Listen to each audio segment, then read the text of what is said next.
Before eradication in the late 1970s, smallpox killed millions of people every year. A major reason for its lethality was that it was highly contagious and transmitted rapidly through airborne droplets that could be inhaled. Although smallpox is no longer the threat it was, other dangerous viruses from the same family have recently caused global outbreaks. Researchers from South Dakota State University are developing models that will help control the spread of these dangerous diseases, like Mpox, in case of future outbreaks. So the main project under that area is on understanding how the fluid mechanics of breathing inside our complex respiratory airway would impact the motion of particles and how that may be correlated to the onset of respiratory infections in the airway.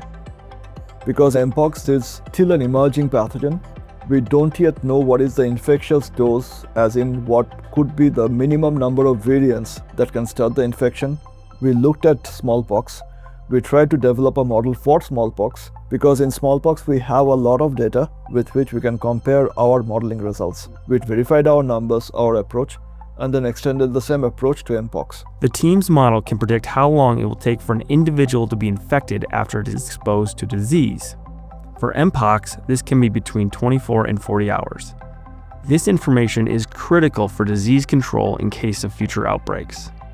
So the students we have, they primarily work on computationally modeling transport in these complex physiological domains.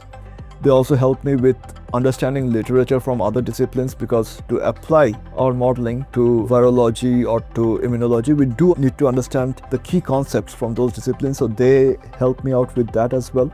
The students are actively involved in research, they're actively involved in disseminating research. We of course have to collaborate with other groups, we cannot just do that in the engineering discipline as such. So it is important that we break the silos, we make sure that we apply our mechanistic modeling as best as possible. We capture as much of biology as possible in our simulations, and then we collaborate with our peers to make something meaningful for mankind.